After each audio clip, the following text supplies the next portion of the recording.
안녕하십니까. 오늘 저널 미팅 발표자 학부연구생 김나리입니다. 제가 오늘 발표할 논문은 Higher Visceral Adipose Tissue in Associated with Decreased Memory Suppression Ability on Food-Related Source입니다. 해당 논문은 에피타이트 저널에 2023년 게재되었으며 해당 저널의 임팩트 팩터는 5.4로 비헤이비어럴 사이언시스 분야에서 상위 6.7%에 해당하는 저널입니다. 본 논문은 체중 상태가 기억 억제 조절에 미치는 영향에 대해 조사했습니다. 억제 조절 이니비터리 컨트롤은 식습관이나 섭식 행동을 조절하는 데 중요한 역할을 합니다. 이러한 억제 조절을 관찰하기 위해서는 고 노고 태스크나 스탑 시그널 태스크 패러다임이 많이 사용되어 왔습니다. 그러나 이 두 가지 패러다임은 억제 조절의 한 측면에 불과하다고 합니다. 본 논문에서는 장기 기억에 대한 억제 제어, 즉 기억 억제라는 것이 또 다른 중요한 측면이라고 합니다. 이 기억 억제는 특정 기억을 의도적으로 억제하는 인지 과정이고 이 기억 억제를 조사하기 위해 자주 사용되는 패러다임 중에 하나가 Think Not Think 태스크, TNT 태스크라고 합니다. 이 문단에서는 Suppression Induced Forgetting, SIF라는 기억 억제로 인해서 발생하는 망각 효과에 대한 것을 소개를 하고 있고, 아래 문단에서는 장기 기억에 대한 억제 조절이 식욕이나 식습관을 조절하는 데 중요한 역할을 하고, 특히나 음식 냄새나 맛 등을 상상하는 것을 멈추면 먹고 싶은 욕구를 감소시키는 데도 도움이 되고, 이는 향후 음식 섭취량 감소로 이어질 수 있다고 합니다. 따라서 본 연구에서는 비만인이 억제 조절을 포함한 그런 실행 기능에 손상이 있다는 선행 연구 결과에 기반을 해서 음식 관련 기억 억제 조절 능력이 체중과 긍정적인 연관이 있을 것이라는 가설을 제안합니다. 잘 아시는 이벤트 릴레이티드 포텐셜 사건 유발 전이인 ERP는 기억 억제 능력을 측정할 수 있기 때문에 뉴로 코그니티브 메커니즘을 설명하는 데 사용될 수 있고, 이렇게 억제 유발된 N2와 P2 앰플리튜드는 억제 제어 처리의 마커로 사용될 수 있다는 선행 연구 결과들이 다수 존재한다고 이 두 문단에서 말하고 있습니다. 앞 문단에서 언급한 N2, P2뿐만 아니라 자극 후 500에서 800ms의 두정엽 부위에서 나타나는 레이트 퍼지티브 컴포넌트도 의식적 기억과 연관성이 있다는 결과들이 보고되고 있습니다. 따라서 이러한 ERP 컴포넌트들이 체중 상태와 음식 관련 기억 억제 조절 간의 뉴로코그니티브 메커니즘을 이해하는 데 도움이 될 수 있다고 합니다. 하지만 관련 선행 연구들은 대부분 BMI를 기반으로 체중을 평가하는데 개인마다 체지방량이 매우 다르고 BMI는 지방 조직 분포를 정확하게 측정을 할 수가 없기 때문에 본 연구에서는 내장 지방 조직인 VAT를 활용하고자 했습니다. 따라서 본 연구에서는 젊은 여성의 음식 관련 기억 억제에 대한 행동, 그리고 ERP에 대한 BMI와 VAT의 영향을 조사하고자 했습니다. 본 연구에서는 47명의 피험자를 대상으로 실험을 진행했으며 정상 체중 36명, 과체중 1명, 비만 10명으로 구성되어 있었습니다. EEG 전극은 64개가 부착되었고 EOG 전극도 함께 부착을 했습니다.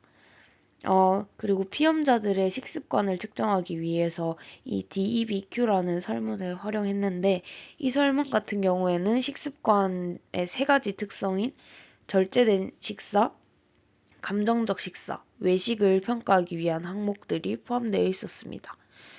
또한 이 참가자들의 현재 기분을 평가하기 위해서 포지티브 앤 네거티브 어펙트 스케줄이라는 파나스를 활용을 했습니다. 이 오른쪽의 표를 통해서 피험자들의 자세한 정보를 확인할 수 있습니다. 본 연구에서 진행한 실험은 앞서 말씀드린 것처럼 Think Not Think 태스크를 사용을 했고, 자극은 36개의 비식품, 식품 단어쌍과 또 36개의 비식품 단어쌍을 포함해서 총 72개로 구성되어 있었습니다.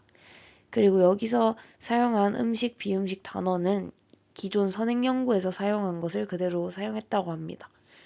실험은 총 학습 단계, TNT 단계, 테스트 단계로 세 가지 구성을 가지고 있는데 학습 단계에서는 먼저 무작위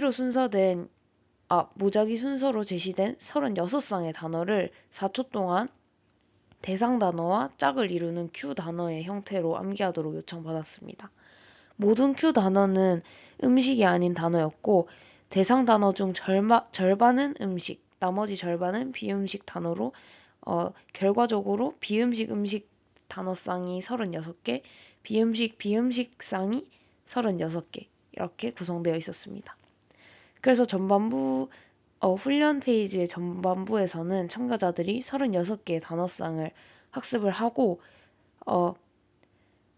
Q 단어를 제시해서 그 Q 단어에 맞는 대상 단어를 말하도록 지시를 했고 60%의 정확도를 달성을 하면 이 후반부의 36쌍의 단어를 추가적으로 학습을 할 수 있고 이 첫 번째에서 60% 정확도에 도달하지 못하면 계속 반복해서 학습을 하고 60%가 될 때까지 계속 훈련을 시켰다고 합니다.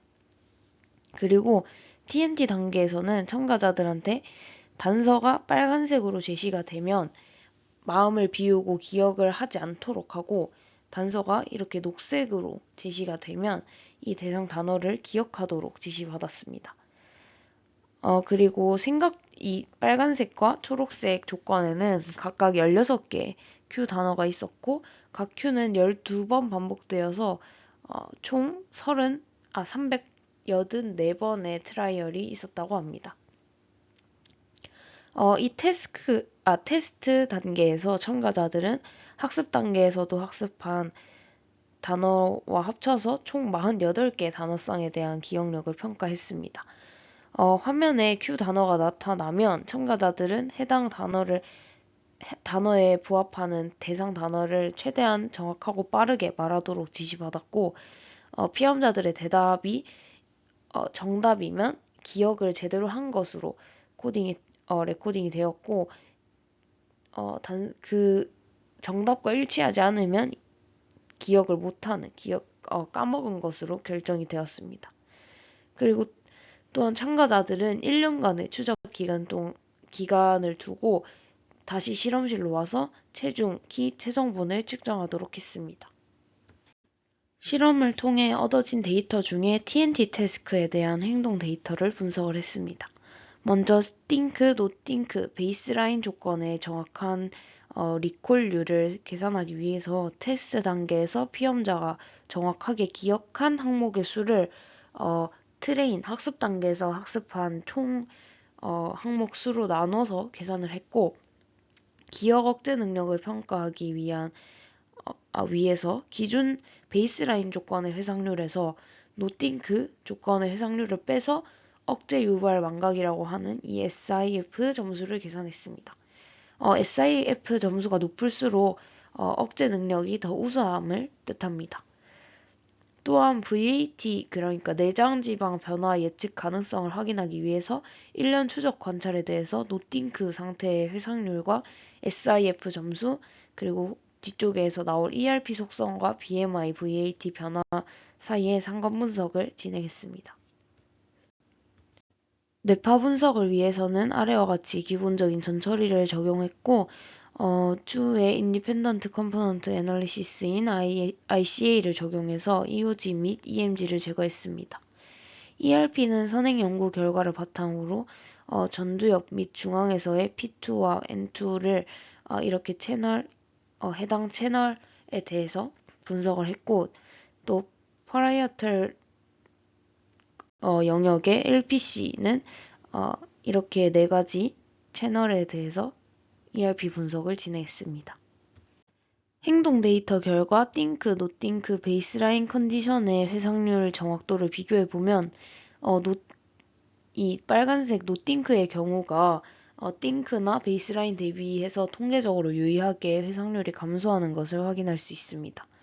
이 오른쪽 위에 이 표를 보면 이 위쪽에 리콜 레이트는 옆쪽에 그래프를 그냥 정량적으로 나타낸 것이고 기억 억제 능력을 나타내는 SIF 점수가 논푸드 조건에서 더 낮은 것을 확인할 수 있습니다. 그리고 오른쪽 아래 이 표에서는 기억 억제 능력과 체중 상태 또는 내장 지방인 VAT와의 연관성을 나타낸 표입니다. BMI, VAT, 노팅크 상태의 회상률과 SIF 점수 간의 상관 분석을 실시한 결과이고 여기 VAT와 BMI 간의 상관관계는 약간 유의미했고 다른 조건에서는 통계적으로 유의한 상관관계를 발견하지 못했습니다. 다음은 ERP 결과입니다.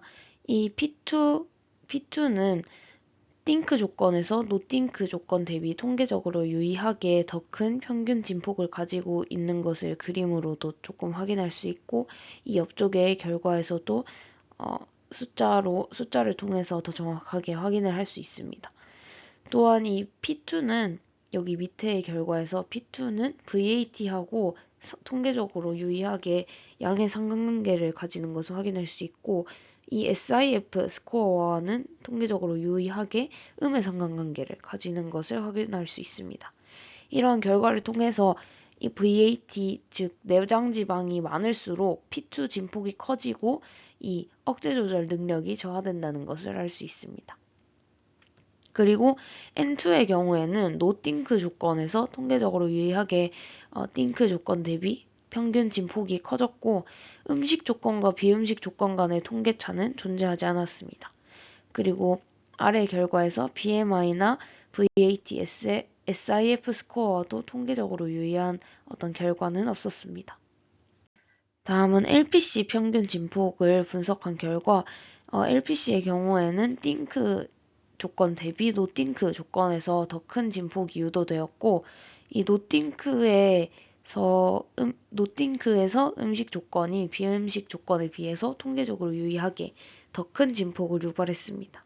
다만 아래에서 보시는 것처럼 BMI나 VAT, SIF 스코어와는 유의한 상관관계를 가지지 않았습니다.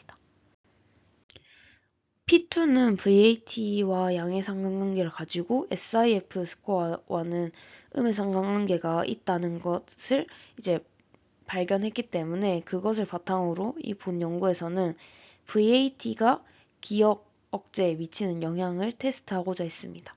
그래서 SIF 스코어에 대한 VAT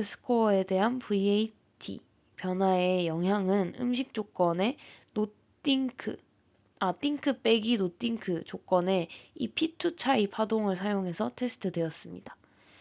결과적으로 여기 오른쪽에 나온 것과 같이 P2를 통해서 SIF 스코어에 대한 VAT의 간접적인 영향이 모두 유의미한 것으로 나타났습니다. 정리를 해보면 VAT가 높은 첨가자는 음식에 대한 이 SIF 기억 억제 능력이 감소를 했고 이러한 기억 억제 결손은 음식 관련 기억의 띵크와 노띵크 사이의 P2 진폭 차이 감소를 통해서 알 수 있듯이 음식 관련 단서에 대해서 조금 과민성인 것으로 유추를 할 수 있습니다. 다음으로 1년 추적 관찰에 대한 상관분석 결과에 따르면 VAT 변화는 이 띵크 조건에서 음식 단어를 기억하는 중에 P2 진폭과 양의 상관관계가 있는 것으로 나타났습니다.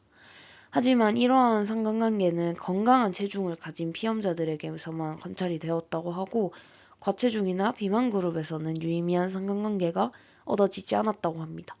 사실 그 결과는 이 연구 피험자 구성이 과체중이 1명, 비만은 10명 정도로 분포되어 있어서 사실 그 과체중이나 비만군들의 상관관계 분석을 하기에는 피험자 수가 충분하지 않아서 그렇겠다는 생각이 들고 만약에 이 해당 군들의 피험자 수가 충분했다면 유의미한 결과를 도출했을 수도 있었을 거라는 생각이 들어서 좀 아쉬운 것 같습니다.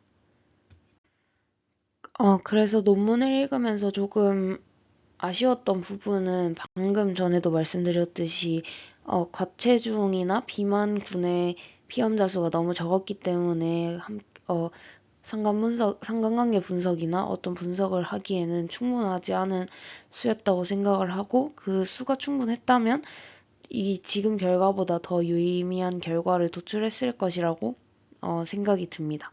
그리고 아래는 사실 크리티시즘은 아닌데 기존에 제가 이런 관련 연구들을 저널 미팅에 업로드를 했을 때 다 비만의 기준으로 BMI를 활용을 했었는데 BMI는 키나 몸무게만을 가지고 어, 표현이 되는 지표이기 때문에 확실히 뭔가 비만이나 이런 것을 표현하는 데는 좀 한계가 있다고 생각을 했었는데 본 연구에서는 내장지방이라는 VAT를 활용을 해서 이런 BMI의 한계를 좀 극복한 것 같아서 좋았다는 생각이 들었습니다.